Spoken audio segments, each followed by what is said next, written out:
Imagine this. The majestic giant, once roaming the wild with strength and power, now lies lifeless on the earth. What happens next? What unfolds when an elephant, one of the largest and most awe-inspiring creatures on Earth, breathes its last? The story that follows might be shocking, raw, and utterly captivating.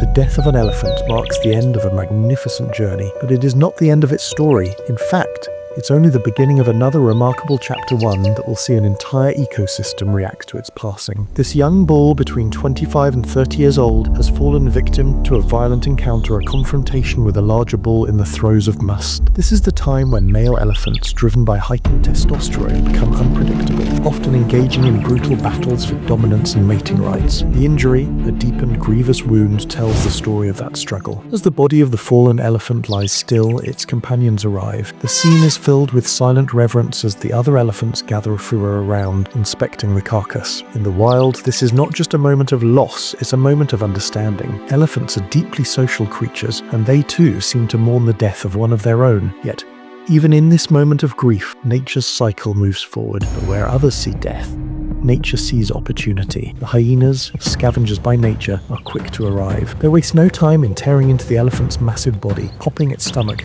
releasing a stench that fills the air. The vultures, ever so eager, descend immediately, clambering over one another in a frenzy to feed on the remains. In a brutal display of power and desperation, the hyenas push the vultures aside, determined to claim their share. This struggle, a reminder of the unforgiving laws of survival, is raw and intense. As the vultures retreat, the hyenas continue their feeding frenzy, gorging on the flesh of the fallen giant. The hyenas, momentarily defeated, retreat into the shadows, leaving behind a small gap in the feeding frenzy. In this world, nothing lasts forever. The vultures return, their army descending once more, and the battle for the last remnants of the elephant's body continues. It's a cycle that has played out in the savannah for millions of years. But the scavengers of the savannah are not the only ones who might come to claim the elephant's remains. Lions, leopards, even the smallest predators might one day wander by, drawn by the scent of decay. Yet, in this case, the smell of rot and the scattered remains make it unlikely that they will find much to feast on. The power of the hyenas, however, remains unmatched. Hyenas, often misunderstood and underappreciated, demonstrate their true power in this moment. Their strength,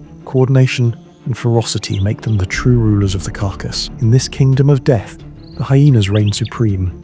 Their dominance a testament to the harsh reality of survival in the wild, and so, as the last remnants of the elephant fade into the earth, the cycle continues. What was once a mighty creature is now part of the land's endless web of life and death. This is the brutal beauty of nature, a story that unfolds with every death, every birth, and every struggle for survival. Here in the wild, nothing is wasted, and life moves forward relentlessly and unapologetically. As the hours pass, the elephant's body begins to rot, its flesh softened by the work of the scavengers. The first layer of life has been consumed, but death is only a pause in the cycle. Soon, smaller creatures will arrive, ants, beetles, and bacteria, all part of the grand orchestra that turns the remains of the elephant back into the earth. Every fragment, every bone will return to the soil, nurturing the very land it once roamed. Now, only the bones remain. The powerful tusks that once cut through the dense brush are now bleached white by the sun. These bones will linger long after the flesh has been consumed, slowly being eroded by the elements. Yet even in their death,